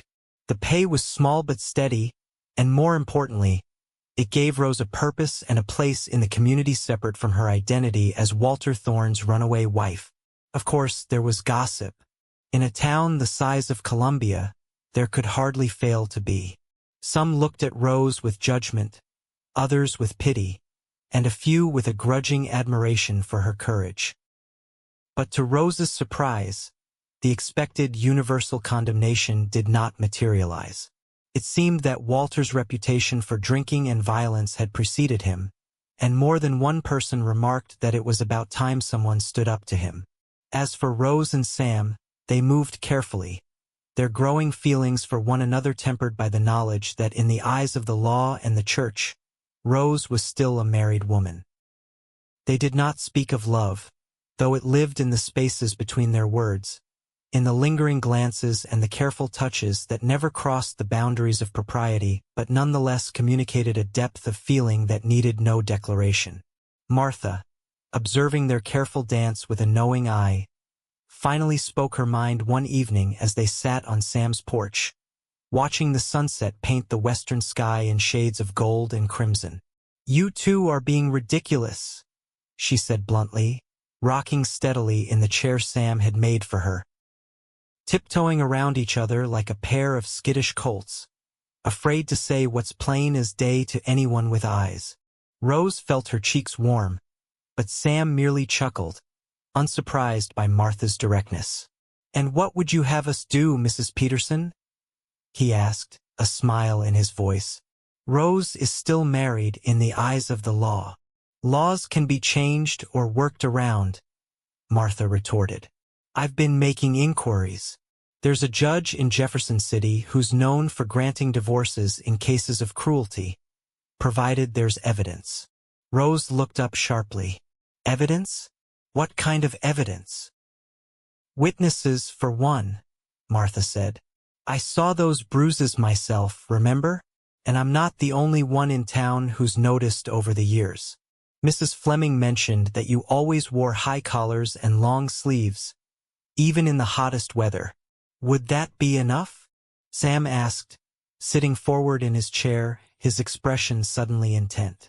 "Might be," Martha said, her rocking never faltering, "especially with a character reference from the sheriff. Miller may not have interfered, but he's no friend to Walter Thorne. Too many Saturday nights breaking up fights at the saloon for that." Hope bloomed in Rose's chest, cautious but real. How long would it take? The divorce process? "A few months, maybe more," Martha admitted. "These things aren't quick. But in the meantime, there's no reason you two can't at least be honest with each other about your intentions." Rose glanced at Sam, finding his eyes already on her. The longing she saw there matched her own, a yearning for a future they had both been careful not to name. Martha, observing their exchange, gave a satisfied nod. "I'll just go see to that pie I left in the oven," she said, rising from her rocker with a spryness that belied her age. Might take me a good while to check it properly. With that transparent excuse, she disappeared into the house, leaving Rose and Sam alone in the gathering twilight. For a moment, neither spoke, the only sounds the chirping of crickets and the soft creaking of Martha's abandoned rocking chair, still moving slightly in the evening breeze. "She's not subtle, is she?" Sam finally said, a smile playing at the corners of his mouth. "No," Rose agreed, returning his smile. "But she means well. She does." Sam's expression grew more serious. "And she's right, Rose, about us not being honest with each other." He took a deep breath, as if gathering his courage. "I love you. I think I've loved you since that first day, when I saw you standing there with the water bucket, your face bruised but your spirit unbroken." The simple declaration stole Rose's breath. Though she had known, on some level, that Sam cared for her deeply, hearing the words spoken aloud made them real in a way that silent understanding never could. "Sam," she began, her voice barely above a whisper. "You don't have to say anything," he said quickly. "I know your situation is complicated. I know there are obstacles between us that won't be easily overcome. But I want you to know that whatever happens, however long it takes, my feelings won't change. I'll wait for as long as necessary." Rose felt tears welling in her eyes, not of sadness but of a joy so intense it was almost painful. "I love you too," she said, the words falling from her lips like a prayer. "I've been afraid to say it, afraid to even think it, but it's true. I love you, Sam Garner."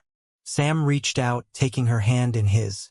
It was a simple gesture, one they had shared many times before, but now it carried the weight of their spoken declarations, transforming it into something new and profound. "We'll find a way," he promised, his voice husky with emotion. "Together." "Together," Rose echoed, the word a vow between them. They might have said more, might have crossed the careful boundaries they had established, if not for the sudden sound of a wagon approaching at speed. Sam tensed, his hand tightening around Rose's as they both turned toward the road. The wagon that came into view was not Walter's, but Sheriff Miller's.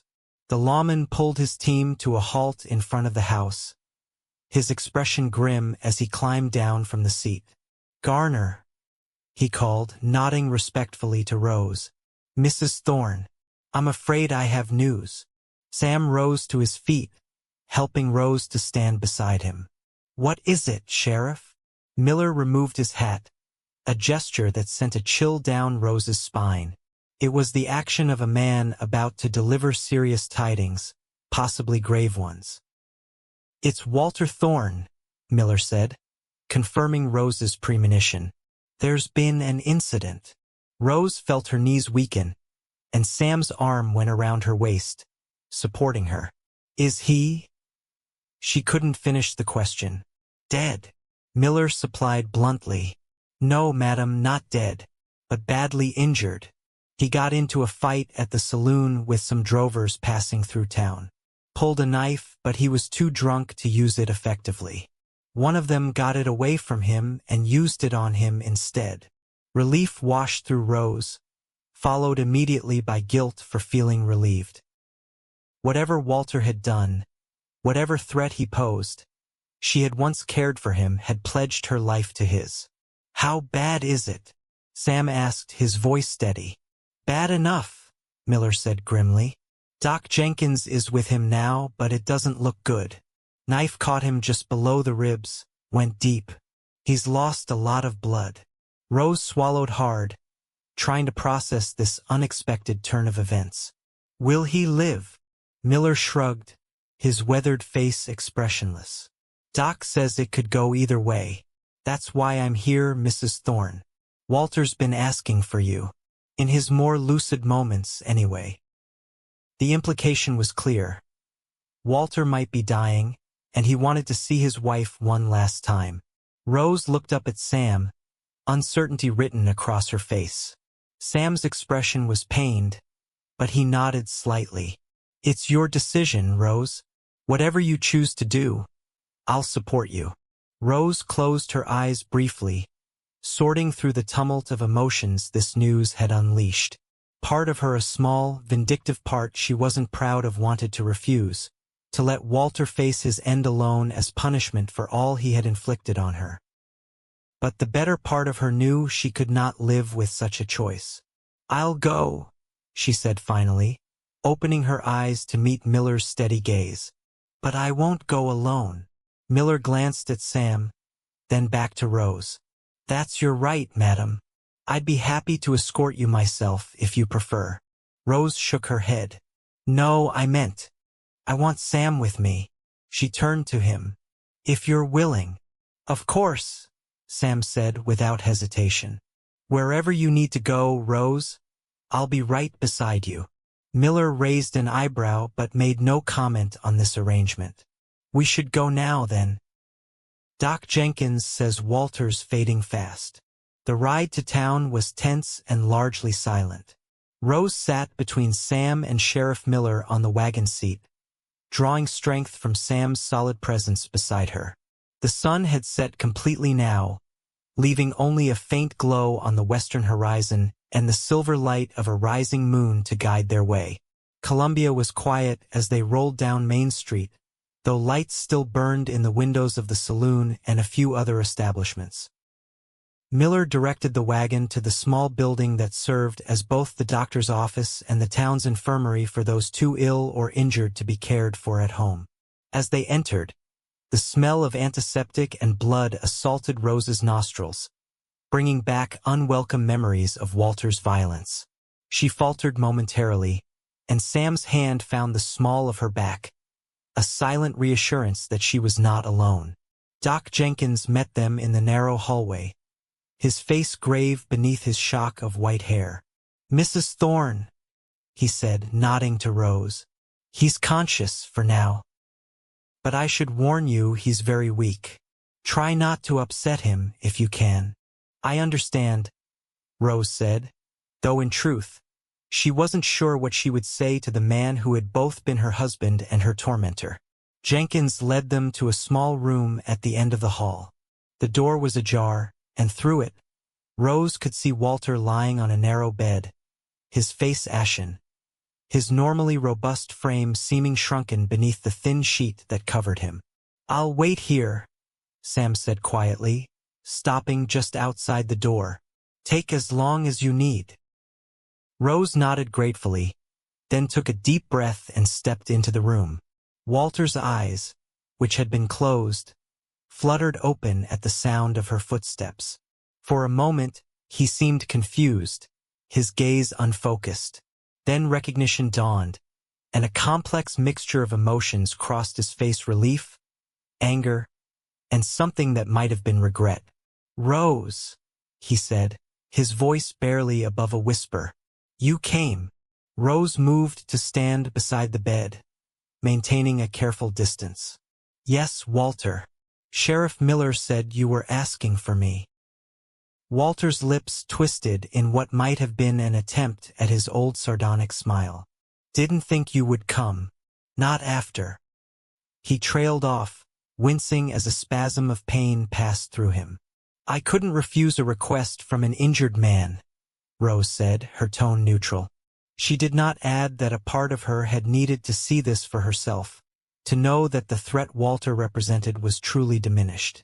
Walter's eyes drifted past her to the doorway where Sam stood. A flicker of the old anger passed across his face, but it was quickly replaced by resignation. He's with you, he observed. Yes, Rose said simply, offering no explanation or apology. Walter was silent for a moment, his breathing labored. Then, unexpectedly, he gave a small nod. Good, he said softly. That's good. Confused by this response, Rose leaned slightly closer. What do you mean? He'll take care of you, Walter said, his voice growing weaker. Better than I did. Never was much good at that, was I? Taking care of what mattered. Rose felt tears prick at the corners of her eyes, not for the man Walter had become but for the one he might have been, the one she had glimpsed occasionally in their early days together before bitterness and alcohol had twisted him. "No, you weren't," she agreed gently. "But neither of us knew what we were getting into, I think. We were both too young, too unprepared for the hardships." Walter's eyes closed briefly, and for a moment, Rose thought he had lost consciousness. But then they opened again, clearer now, more focused. "I'm dying, Rose," he said with unexpected lucidity. "Doc Jenkins won't say it straight out, but I can see it in his eyes. And I don't want to go with this weight on me." "What weight, Walter?" Rose asked, though she feared she knew the answer. "The things I did to you," he said, his voice breaking slightly. "The hurt I caused. It wasn't all the drink, though God knows that didn't help. It was in me, I think. A meanness I couldn't control, not once it started." It was as close to an apology as Walter Thorne had ever come, perhaps as close as he was capable of coming.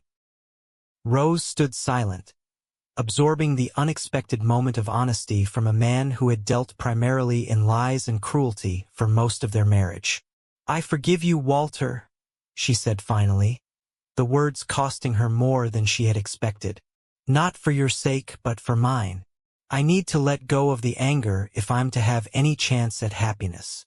A tear slipped down Walter's pale cheek, catching Rose by surprise. She had never seen him cry, not once in all their years together. "You were the best thing in my life," he whispered, "and I ruined it, like I ruin everything." Rose reached out tentatively and took his hand, noticing how cold his fingers felt against her warm ones. "There's still time, Walter. Time to make your peace. Not just with me, but with God." Walter gave a weak laugh that turned into a cough. "Don't know if God would want to hear from the likes of me," he said when he had recovered. "But maybe you're right. Maybe there's still time for that, at least." His eyes drifted closed again, his breathing becoming more shallow. Rose could see that he was fading quickly, the brief surge of energy that had allowed their conversation now depleted. "Rest now," she said softly, releasing his hand. "I'll stay until you sleep." Walter's eyes remained closed, but his lips moved slightly. "Goodbye, Rose," he murmured, the words so faint she almost didn't catch them. "Be happy." And with that, Walter Thorne slipped into unconsciousness, his breathing growing increasingly labored.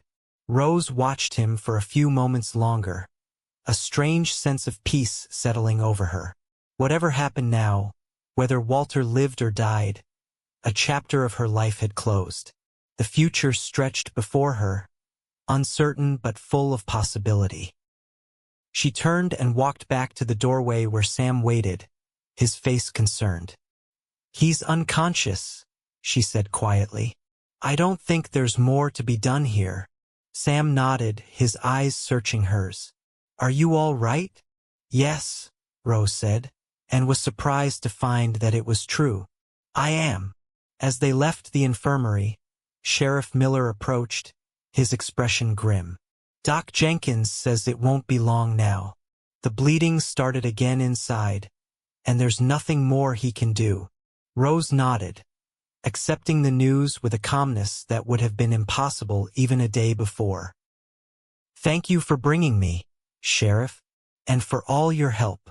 Miller shrugged uncomfortably. "Just doing my job, madam." He hesitated, then added, "For what it's worth, I think you've shown a great deal of courage, both in leaving and in coming back tonight. Not many would have done the same." It was high praise from the taciturn lawman, and Rose accepted it with a nod of acknowledgement.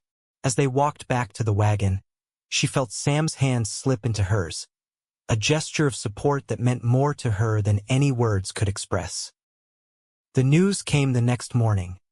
Walter Thorne had died in the early hours, never regaining consciousness after Rose's visit. The sheriff arrived at Sam's house to deliver the tidings personally, his manner respectful but matter-of-fact.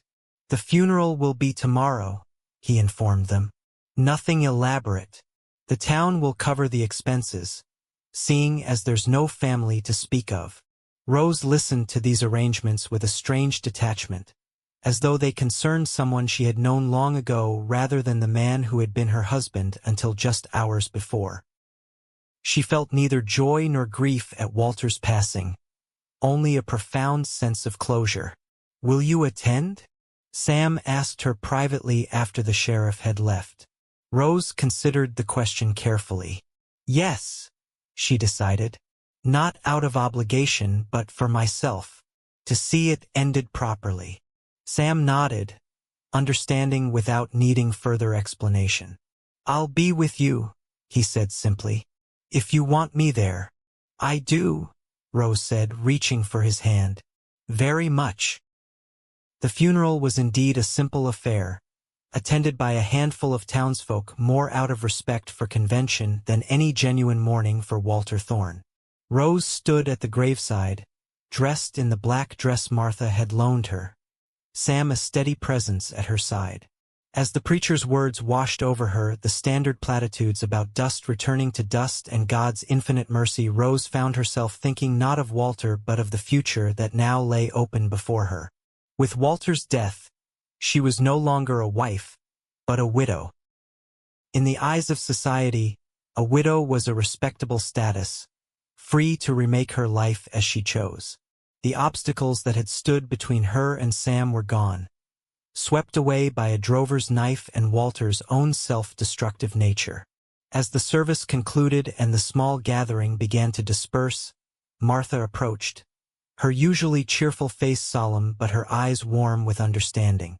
"It's a strange thing, outliving those who've hurt us," she said quietly. "Makes you wonder about the justice of it all." "I don't think it was justice," Rose replied thoughtfully. "Just the natural end of the path Walter chose. He lived by violence, and in the end violence claimed him." Martha nodded, patting Rose's arm. "Wise words. And now, my dear, it's time to think about your own path forward." She glanced meaningfully at Sam, who was speaking with Sheriff Miller a short distance away. "No need for a long mourning period, not in your circumstances. A month would be more than generous, I'd say." Rose smiled despite the somber occasion, grateful for Martha's practical approach to life's complexities. "A month," she agreed. "That seems appropriate." A month, as it turned out, passed both slowly and quickly. Rose continued her work with Mrs. Fleming, whose eyesight had deteriorated to the point where Rose's assistance was not just helpful but essential. The older woman offered to take Rose on as a full partner in the business, an opportunity that provided not just income but a sense of purpose and independence Rose had never known before. She remained at Sam's house, though now without the need for Martha's constant chaperoning. The town gossips still whispered, of course, but the whispers lacked the venom they might have carried had Walter still been alive. A widow living under the protection of a respectable bachelor, while not entirely conventional, was at least within the bounds of acceptable frontier behavior. Sam, for his part, was patience itself, never pressing for more than Rose was ready to give, though his love for her was evident in every glance, every small gesture of care. They talked long into the evenings, sharing their histories, their hopes, their dreams for the future.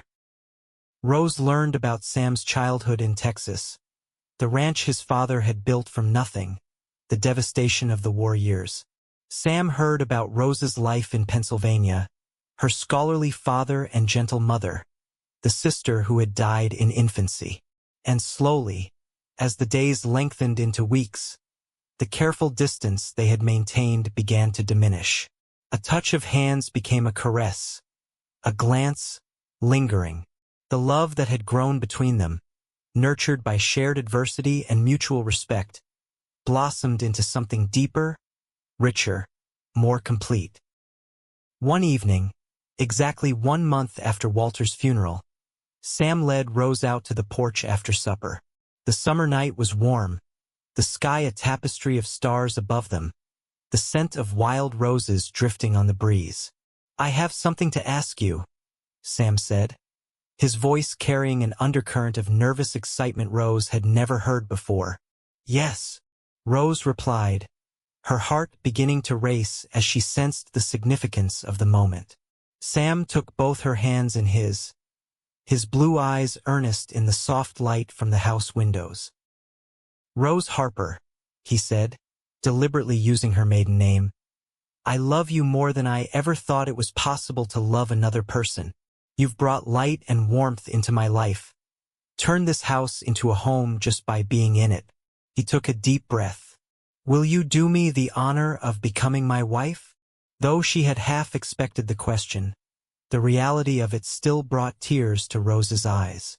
"Yes," she said without hesitation, the word carrying all the certainty she felt. "Yes, I will marry you, Sam Garner."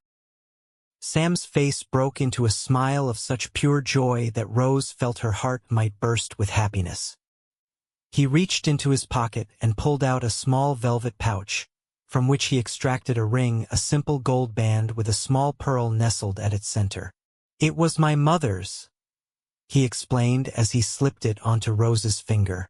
"One of the few things I managed to save from the old ranch.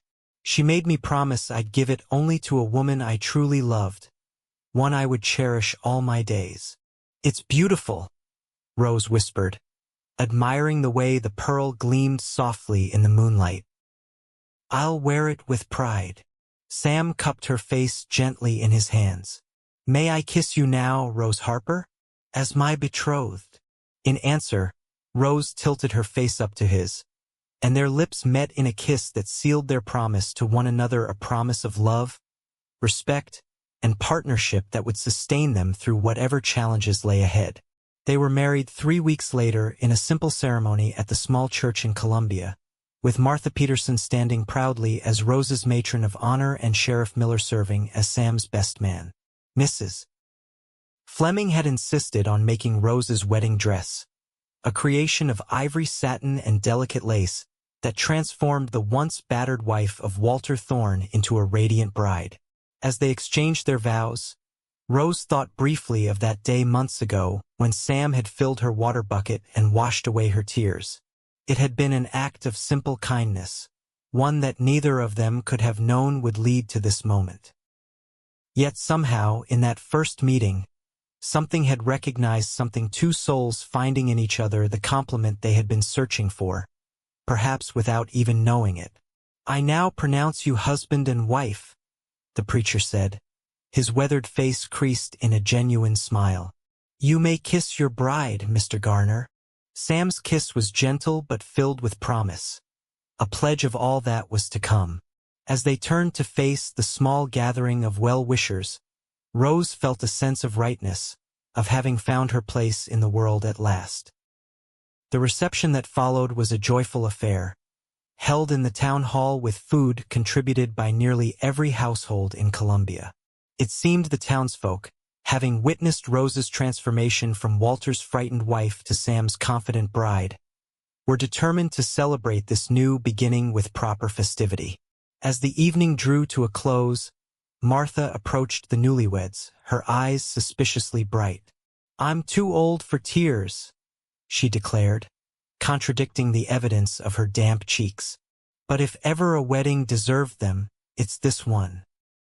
You two have overcome more obstacles than most couples face in a lifetime.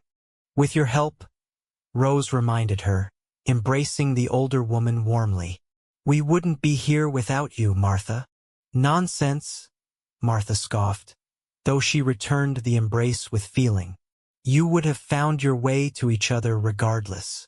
Some things are simply meant to be." She patted Sam's arm affectionately. "Take good care of her, young man. She's a rare one." "I know," Sam said, his eyes never leaving Rose's face. "Believe me, I know." Their departure from the reception was accompanied by cheers and well wishes, the townsfolk lining the street as Sam helped Rose into the wagon that would take them back to their home now, truly and legally, a place where they would build their life together. As they drove away, Rose leaned against Sam's shoulder, contentment washing over her in waves. "I never thought I could be this happy," she confessed softly. Sam wrapped an arm around her, drawing her closer. "This is just the beginning, Rose. Just the beginning of all that we'll share together." The years that followed proved Sam right.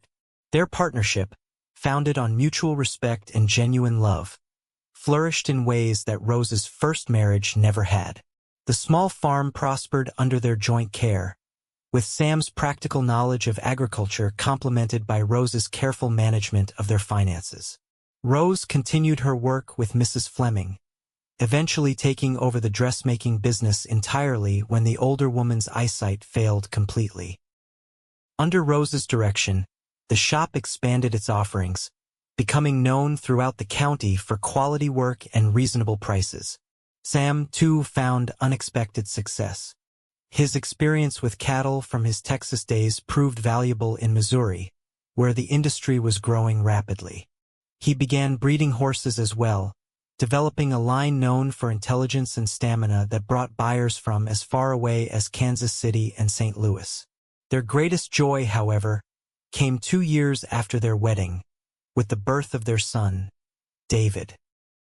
Named for Rose's father, the boy had Sam's blue eyes and Rose's auburn hair, a combination that proved irresistible not only to his doting parents but to the entire community. Martha Peterson, self-appointed grandmother, spoiled the child shamelessly, a role she continued with equal enthusiasm when a daughter, Emily, joined the family 2 years later. As Rose watched her children grow, she sometimes thought back to those dark days with Walter, marveling at how completely her life had changed. The woman who had once trembled at her husband's footstep now stood tall and confident, secure in her worth and her place in the world.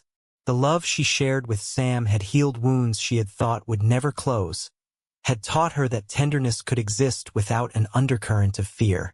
One evening, nearly 10 years after that fateful day when Sam had filled her water bucket, Rose sat on the porch of their expanded home, watching as Sam taught 7-year-old David how to groom a young colt. Emily, at 5, sat at Rose's feet, carefully sewing doll clothes with the focus of a born craftswoman.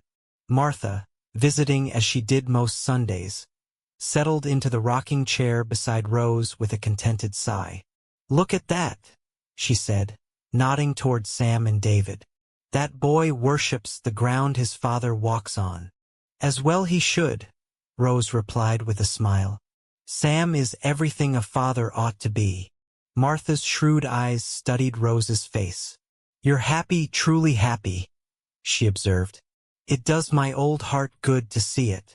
"I am," Rose agreed softly, "more than I ever dreamed possible." "And to think," Martha mused, her rocking chair creaking rhythmically, "it all began with a bucket of water and a cowboy with more courage than sense, stepping between a woman and her angry husband." Rose looked out at her family, Sam now lifting Emily onto the colt's back while David held the bridle. Both children giggling with excitement, and felt a wave of gratitude so intense it brought tears to her eyes. "Yes," she said, her voice thick with emotion. "Sometimes the smallest acts of kindness can change everything." As the sun set over the Missouri countryside, painting the sky in shades of gold and rose, Sam looked up and caught his wife's eye across the yard.